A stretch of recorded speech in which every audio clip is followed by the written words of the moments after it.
everyone, and welcome again to this second episode of 2021 here on Langer at the Mic. We're joined by Mr. Matthew Cowan, personal trainer and a hockey and Montreal Canadiens enthusiast, because in case you haven't found out, today's Thursday, but Montreal Canadiens training camp started as of Sunday. So we're going to talk about that today. But obviously, Matt, first of all, how are you? How are things in Quebec and in Montreal with this curfew thing coming on, with everything going on in the U.S.? Like just how are you doing right now?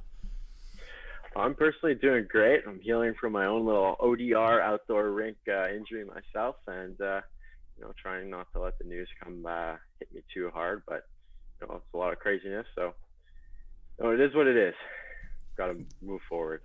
Yeah, it was a broken nose or something, right? Yeah. So I took a puck up, caught me right in the bridge of the nose right here. Got a few stitches, and it's healing up pretty good. It's been like 2 weeks today actually. So all things considered, there's 6 stitches. I think it's healing up pretty nicely. Yeah, it reminds me of when I actually broke my nose playing hockey as well. I got a puck to the face, and in my cage, back when I was playing goalie, I was like a puck through a screen just hit me right in the same spot as you. So, but hey, battle scars, it's part of the beauty of hockey, right? Absolutely. So once again, he is Matthew Cowan, and of course to all of our listeners and viewers, we hope that you are all safe and healthy as well, and coping with all this madness of 2020 and 2021. But again, new year, I'm honestly willing to put that behind me, but let's get right into things. And just actually one more thing, I do want to mention that I am wearing my Max Domi shirt right now. Why? Because I have cursed every single player whose shirt or jersey that I bought except for my 2007 Carey Price t-shirt. So I actually just ordered 2 new player shirts from Tricolor Sport, and I had to get 2 because I want to get free shipping. But without me telling you, Matt, who would you have suggested for me to get?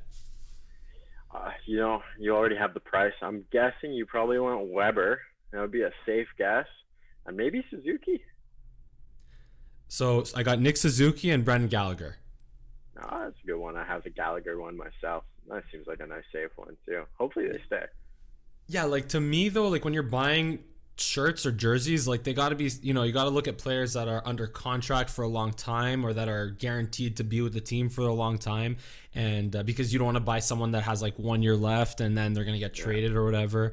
And also, like I would have gotten Weber, but then again, he could be like Zdeno Chara, or he could maybe decline rapidly. I mean, he's been great in the playoffs, and he's still the monster, awesome defenseman that he is right now. But again, I love him. I love Shea Weber, of course, but yeah, just I wasn't. I want to go with Nick Suzuki or Brendan Gallagher instead. But anyway, once again, he is at Matt Lifts Things on on Instagram, and at Matt Cowan 18 on Twitter. And right now, let's get right into training camp, Habs training camp. And I want to start with the lineup, with the forward lines first and foremost, because with all the new acquisitions that the Montreal Canadiens made in this offseason, there was so much questioning, or just so much intrigue, not so much questioning, just more intrigue on how the lines would look. And so far, all week in practice and in training camp, it's been Thomas Tatar on his usual line with Danault and Gallagher. It was Nick Suzuki playing with Josh Anderson and Jonathan Drouin. Jesperi Kotkaniemi playing with Armia and Toffoli. Jake Evans centering Lehkonen and Byron. And Ryan Poehling centering Corey Perry, who the Habs just signed last week, and Michael Frolik. So let me ask you, Matt, which of those 4 plus 5 lines or extra lines, which of those intrigue you the most? Intrigue, I would definitely have to go with Suzuki, Drouin, and Anderson. I want to see what they could do. There's a great combination of that skill and size going on there. Suzuki turned it up. Drouin always has that potential, and Anderson, we've just been hearing some good things about him. Suzuki's talked well about him. I want to see what they can do. Absolutely. Yeah, I mean, it would be nice to see Jonathan Drouin finally establish some consistency. And obviously with Nick Suzuki, what we saw in the bubble last year or this past summer, he is poised to have a big year this year. And I've been mentioning all offseason, kind of like a Leafs fan thing to do. But if you look at Nick Suzuki and Braden Point, I think I mentioned this to you as well. Yeah. And Absolutely. compared to where they were at age 20/21 years old, Nick Suzuki isn't that far behind him. Now, obviously, that means Nick Suzuki has to have like a 90-point season this year or like an 80-point season. But again, but definitely, yeah, we know what that line can be capable of. I would say the only I mean, yeah, the wingers, Josh Anderson, size, speed, and Suzuki and Drouin, they've loved playing with Josh Anderson in training camp thus far. But do you think Jonathan Drouin can find that consistency in his game and maybe top? I think his career high is like 50-something points. Do you think he can? Do you think he could top 60 points on that line with Suzuki and Josh Anderson? I hope so. And, he better start showing something. We traded him for Mikhail Sergachev, who just won a cup. Um, Drouin, that he can go off. We're waiting for it. He's got the skill. He shows those flashes that you're super excited by, and then he kind of disappears for a little bit of time. And maybe with Suzuki and Anderson, maybe sticking together for a long time, if they kind of gel together, you could finally take that next step and get him, over that 60 point into that 70, maybe even 80 points total. I'd love to see that. I don't know. Maybe that's wishful thinking, but I hope so at least.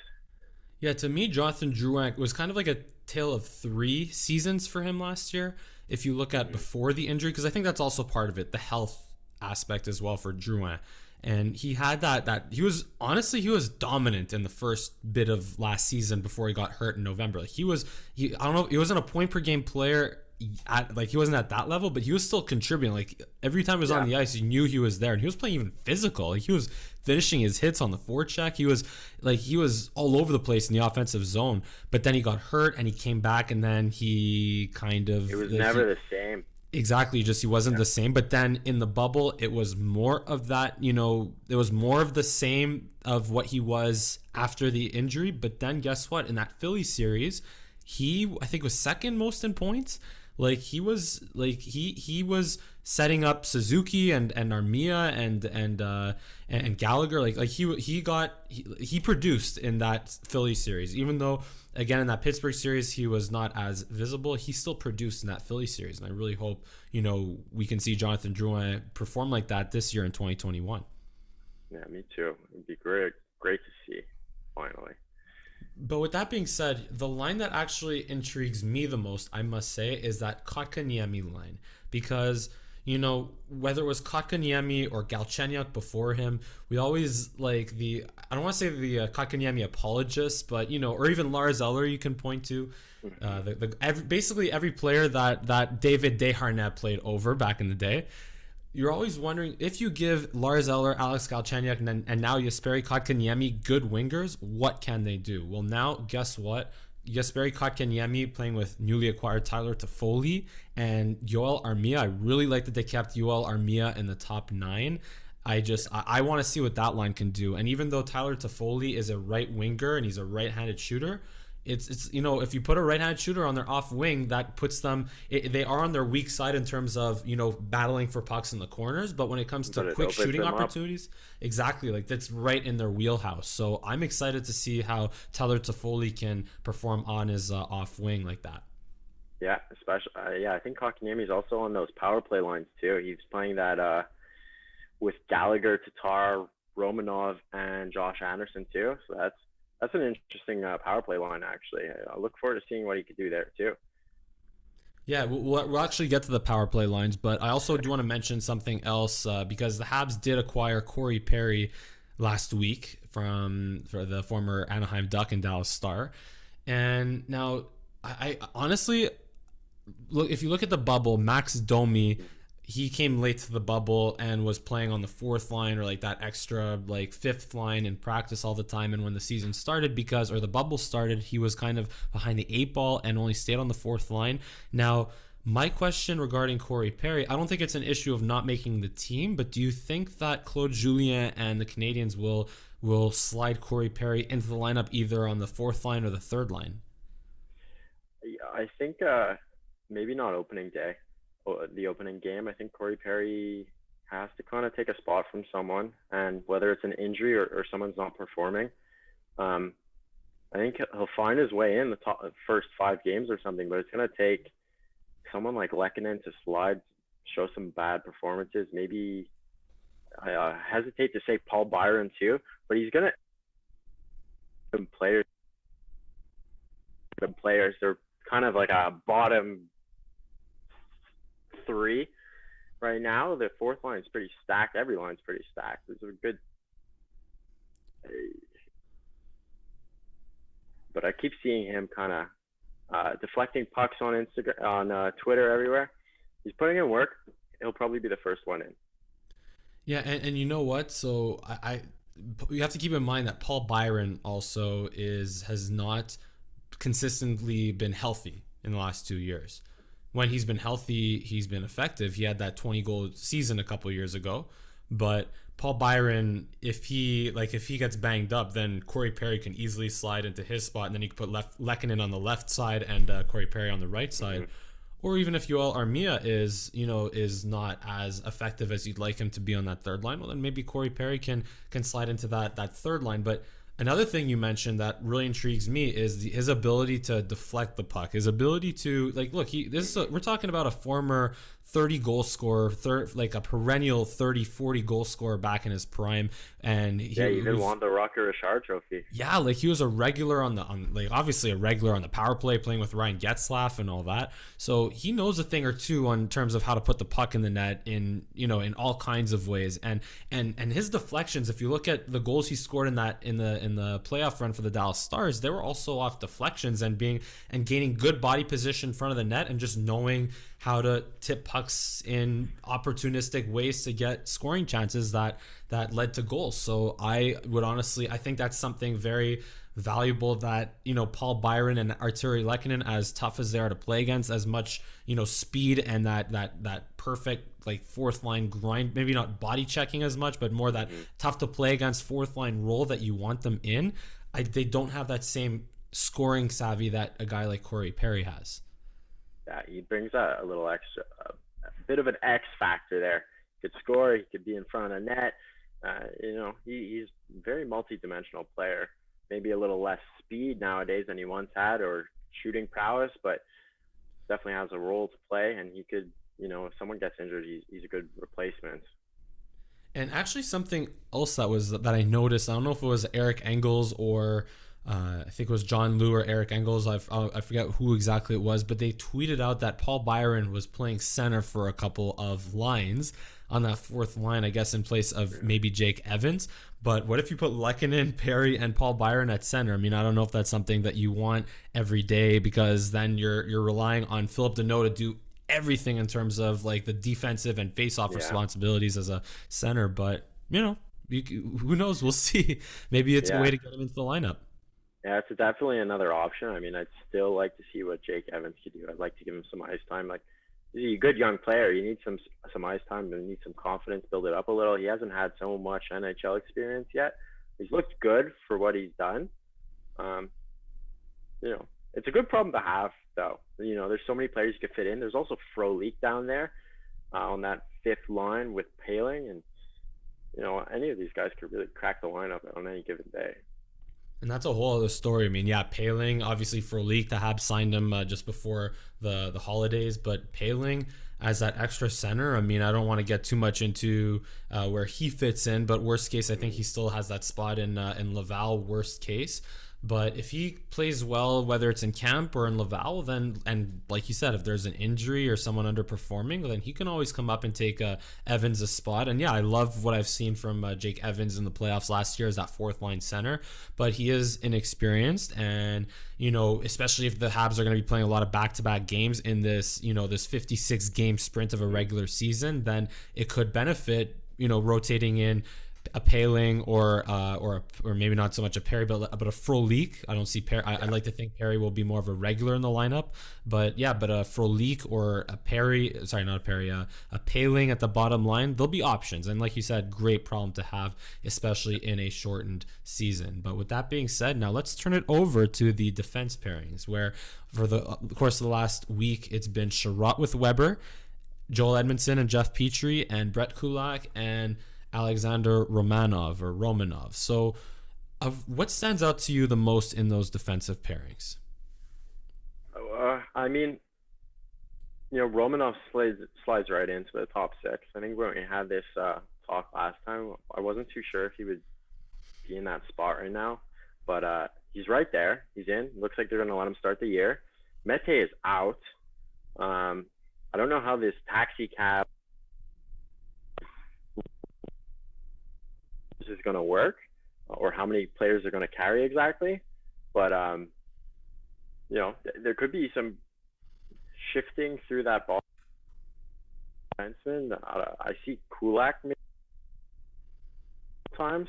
There's some big bodies there though. Edmondson on one line, Romanov on the third. Petrie throws some hits. Weber's a box huge. They're going to be a tough back end to play against for sure. Well, the first thing that stands out to me, to your point, is that you don't have Mete and Xavier Ouellet on that bottom pairing, so that's a good place to start. And what stands out to me, the reason why I asked it that way is because I honestly thought that they would put Kulak with Petrie, kind of like they had in the bubble last year, and have a top four of Sherratt, Weber, Petrie, and Kulak, and Edmondson would play with Romanov on that third pairing. But at the end of the day, look, like they always say, follow the money, right? So they invested in Joel Edmondson, acquiring him in the trade with the Hurricanes, and then they gave him the 4-year contract. So they invested in Edmondson, and I don't have a problem with putting him with Petrie, but let's just hope that he plays like he did in St. Louis and not so much like he did in Carolina. And another thing I kind of saw somewhere on Twitter is that he was used to St. Louis played a zone defense, whereas Carolina played more man to man. And I guess as a more stay at home type of defenseman that doesn't have he's not as fast as a skater as Mete or Petrie or even Sherratt to some extent, I think that will definitely benefit him to just be more comfortable in a zone and not have to move around as much, but still be a big body presence and a physical presence on that back end in that second pairing, playing with Petrie, who is a very underrated defenseman.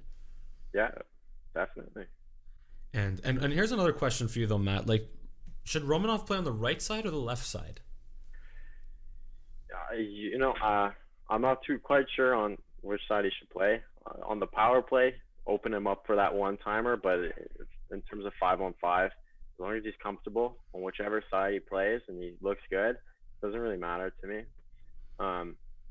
We saw Russia in the World Juniors. I think they brought one righty or maybe it's one lefty. It was one righty to the World Juniors. Yeah. So teams are adopting this sort of style where they can shift handedness, in different sides. So I don't know. He came up through the Russian system. Maybe he knows how to play on his off wing too. Wherever he fits in and makes the team work, it would be welcomed. And it would be something that would give Mike Babcock a brain aneurysm, putting right-handed defenseman on the left side all the time. But I honestly do think Romanov should play on the right side, especially since Kulak has played more on the left side. And I think Romanov has played more on his off wing than Kulak has, even though Romanov hasn't played in the NHL yet. But yeah, I think that he'll still. It's a perfect spot for him to be in that third pairing with a veteran like Kulak. I mean, Kulak is a veteran at this point, or even if Edmondson ends up coming down with him, or even if he goes up to play with Petrie somehow, who knows? But it'll be fun to watch what Romanov can do. Like, they're saying really good things about him in training camp, and that he's competitive, he's smart, he play like you have to fight for every inch of ice when you go up against him. So yeah, it'll be really fun to see what Romanov can do this year.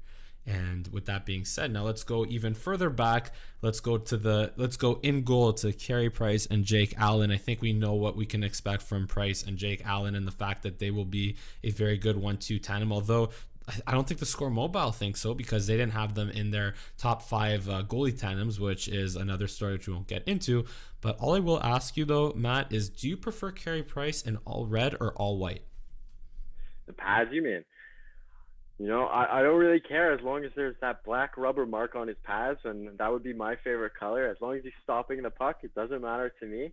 I personally don't love the red pads too much. I like the white a little more. I know as a goalie you might have your own little input on that, but as long as he's stopping the puck, it doesn't matter to me. Yeah, of course. Well, here's the thing. I mean, okay, not that the equipment that you wear or the color of the equipment that you wear has a factor on whether you stop the puck or not, but I find whenever he's wearing red, he seems to not be as good or as consistent compared to when he's wearing white. Like the red look is a sick look. Don't get me wrong, and also his mask has like looks like some kind of like art designed by like a Slipknot type of whatever, you know, with like a brain and like a cyborg. It looks like what Anakin Skywalker looked like under the Darth Vader mask almost. But yeah, just I think in terms of like just aesthetics, obviously the red jersey especially looks really nice. But I think that the I also am a big fan of the all white, and that he's more. I find whenever he's in all white, he just plays a little more consistently. So give me the all white for Carey Price, because like you said, at the end of the day, it's about stopping the puck, and that's all that matters. And like I said, I'm gonna have to. I'm reviving my 2007 Carey Price shirt that I bought. So yeah, that'll be. I'll wear that every now and then. But now let's go to the power play that we mentioned about before. Now, the top two power play lines is that you have Jonathan Drouin playing the down low position. And by the way, the Washington Capitals pretty much revolutionized the way power plays work, because now it's like that umbrella 1-3-1 setup. So Drouin's at the bottom. You have Toffoli in the middle with Weber on the left side and Suzuki on the right side, and Petrie playing the point on the first unit. The second unit is Josh Anderson and Corey Perry splitting duties at the down low position. Gallagher in the middle, Kotkaniemi on the side, on the right side, and Thomas Tatar on the left, and Romanov at the point. So now the first thing I ask is, Jonathan Drouin used to man the point, so do you think he'll be more effective down low compared to manning the point? You know, we've seen quite a few more skilled guys playing that down low position recently. It's not the big man spot so much anymore, and it's worked quite a bit. I never really liked the way the Habs power. Well, it wasn't really working last year. Everyone knew the shot was coming from Weber, and Drouin would pass it off there, or whoever would try to get to Weber. It's kind of one-dimensional power play. Petrie always looked good at the quarterback position on that second power play. So I see a whole lot more options for where you can shoot the puck from now, especially with Drouin having those silky mitts in front of the net. Maybe he could clean up a nice rebound off of a shot. You know, I have no problems with Drouin moving around. It didn't seem to work too much the way they were doing it last year. So I'm open to this change. Suzuki's right there too. Toffoli's there. You know, that whole first power play line, I like it with the two defensemen. You know, we got into this little stage where every team was doing the 4 forwards, 1 defenseman, I think. And it never really worked for the Habs so much, it seemed. So I'm glad to see they're kind of trying new things, going back to the 2 defensemen. You know, I look forward to it. Hope it works out, you know. And my belief also is along those lines. I mean, you look at Shea Weber with that, obviously the huge one-timer on that left side. That's what all teams have, you know, figured out how to defend, because to me, Shea Weber, like, obviously has the shot, but I don't know if he has like that mobility that, I mean, a PK Subban used to have, at least when he played the Habs, or an Ovechkin, because Ovechkin, he moves around a lot on that one-timer side, and he finds a way to get open. And I just think Shea Weber, I find watching him, I mean, it would work when he'd be able to get a shot through, but for the most part, he would just be more stationary at the top of the point. So my point is, you know, if you could get Shea Weber, you know, to move around a little bit, or to be at least closer to the net, to get rid of that 110 mile an hour one time, or whatever, 105, 110 mile an hour slap shot that he has, that would definitely, you know, be better for him. And I really like Toffoli in that, or I don't know if Toffoli should be in the middle or the side, but I really like Toffoli on that top unit, though, with being fed by Suzuki on the offside. And I agree with you on Drouin as well, being down low. Put your skilled guys, you know, down low and closer to the net, and being able to bury those rebounds. And the only thing with Drouin, though, is that it's going to be a question of winning puck position, or winning body position. And that's why on the second unit, you know, you look at Josh Anderson or Corey Perry, which, again, all the more reason why Corey Perry should be, I'd like to think he'll be a regular in the lineup, is, you know, on the second unit, you have the big body down low presence, you know, in Josh Anderson or Corey Perry. So But another question I do want to ask you though is, are you a fan of mixing it up with skilled players on the power play, or do you think your 5-on-5 lines, forward lines, should be more or less kept together on the power play? Um, I like the skill players, to be honest. If it's not working, the chemistry isn't there. I guess you can always go back to those 5-on-5 lines. You'll see the Tatar Gallagher, not so much to know. He's more of the shorthanded man, but he's even shown when he goes on the power play, he makes it work too. Uh, By but I winning think the face-off and getting off the ice. exactly setting them all up and then getting off the ice, getting another skill player on. Um, those faceoffs are important, of course. But I think the game today, you win more with skill than size and brute force, and the more skill you have on the ice, and kind of will to have the puck, which we've seen Suzuki have that drive to get that puck recovery, Drouin at times too. So it'll be big, but the skill is the way I like it to go. You know. And the bottom line, though, to all of this, it's nice we could talk about the power play all day, but the bottom line really is, will this be the year where the Habs are not complete garbage on the power play? I think so. You know, it's time. It's time that it's been a long, long time since those days of Mark Streit, Sheldon Surrey ripping one-timers on the power play where we had a good one. I think it was the beginning of the 2010s ish, and then since then it's disappeared for us. But it's time. I think they got the skill, they got the size, they got the shots now. They got some different pieces, different talent. They got players to move around. They could shift it if it's not working out. Uh, the offense isn't going to come from one person on the power play, I don't think. My only concern, though, is as you mentioned, Mark Streit and Sheldon Surrey, PK Subban also, but you didn't mention who was feeding them the puck all the time. Yeah, Mr. Andrei Andre Markov, Markov. the general, Absolutely. yes. So they come from the same country. Alexander Romanov could maybe be the next Andrei Markov. We'll see. I don't know.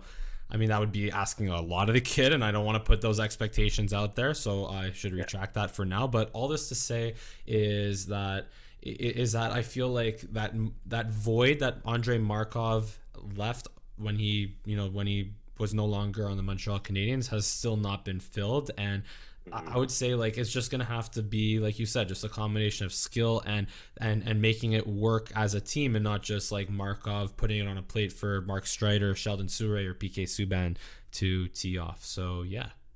Yeah. And well, thanks so much again, Matt, for joining the show. As usual, I always like to end our Langer at the Mic shows with a prediction time at the end. So, with that being said, give me your ranking for the 7 teams in the Canadian or the Scotiabank North Division. Mm. Well, I disagree with the odds makers, and I've been looking at these odds for a little bit of time. They have the Leafs way ahead in front. They have the Habs, right above Ottawa and Winnipeg, which I think is a little disrespectful, actually. I think the Habs should be a little higher. There seems to be good value if you bet on the Habs right now. Um, I From top to bottom, or from bottom to top, which one you want? Let's go. I'm gonna go bottom to top, but you can Yeah. go whichever way you want. Well, Ottawa has shown not much. I think they're at the bottom there. Uh, Winnipeg right after that. Apart from Hellebuck and those first two lines with Shifley, Wheeler, their defense is a little shoddy. Bufflin's left a big hole there. I think they're that 7 team. They're not really quite that great team. Um, you know, Calgary just got Markstrom. Holtby just went to Vancouver, so it's hard to know what a new starting goalie will do on a team sometimes. I think they both slide into those next two spots. And that leaves the Habs, the Oilers, and the Leafs, right? Unless I'm missing someone. Leafs have Thornton on the first line. They have the two superstars, and then they have to make up for Thornton. So they're the odds-on favorite to be first, but I don't know how much I agree with that. Edmonton has a very shoddy goalie in Koskinen and Mike Smith. That top three is up for grabs, I think. And maybe that's my Habs bias talking, but there's equal amounts of Leafs bias putting them in first there. That top three is a toss-up. I don't know. What do you think there? So I think that the Leafs, they built their team. We all know the Leafs built their teams like their team like a basketball team, because they put all that money into the big four at forwards, and then Joe Thornton being on the first line means that who's going to play on the third line? Well, it means Alex Kerfoot and Mikheyev and Jimmy Vesey's going to slide in there somewhere. So the Leafs, they built their team in like a basketball team, and unfortunately in hockey you can't have your best players be on the floor or be on the ice for the entire game. So I think the Leafs are middle of the pack at best. And then, so from the bottom, the Ottawa Senators. Let's start from the bottom. The Ottawa Senators. Yeah. But that being said, the Ottawa Senators will be really good soon. Tim Stützle, like, and just what they've got going there, their prospects that they have that are going to mature, and they're going to be good. The only thing that could get in Ottawa's way is their man up top. So, but for now, Ottawa at the bottom. I would say Winnipeg at number 6.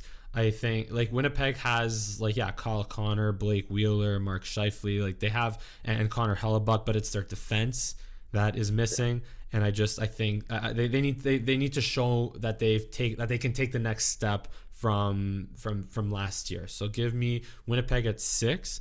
Number 5, I would say number 5 would be the Leafs. Honestly, I would put the Leafs at 5. Wow. Yeah. Leafs at 5, or even the Oilers and Leafs 4 and 5, and then that leaves Calgary at 3, the Habs at 2, and the Vancouver Canucks at number 1. The Vancouver Canucks, I don't think they're going to suffer that much because Thatcher Demko. I'm not saying that he's going to be the number 1 stealing games for the Canucks all season like he did in the playoffs necessarily. But I still think, but Braden Holtby is still a capable starting goaltender. Not the best, but he's still a capable starting goaltender. And I like that. I think like that tandem is not going to be as good as Jacob Markstrom was, but they're also going to be good enough to help that team, who is the most well-rounded team I think in the Canadian division, between Pettersson and what they have on defense.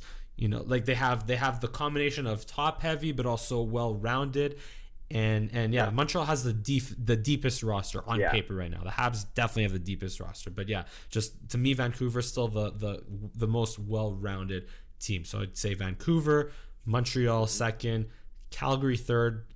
I'll go with Toronto 4th, Edmonton 5, Winnipeg 6, Ottawa 7. You heard it here first. I personally can't see it happening for Calgary. It looks like they took a step backwards last year for whatever reason.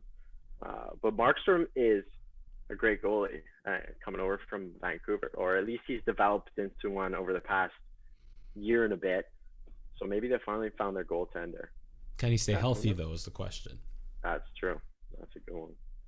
Yeah, so, hey, so excited for I was just editing a hockey highlight pack and just watching montages from the playoffs and just, like, goals and saves and hits. Like, we got less than a week to go before the hockey season or puck drops on the NHL season. So, despite all the craziness that's happening in the world, just let's be thankful that we have hockey in less than a week from now. And once again, Matt, thank you so much for joining. Go follow Matt on Instagram at Matt Lifts Things, at Matt Cowan 18 on Twitter.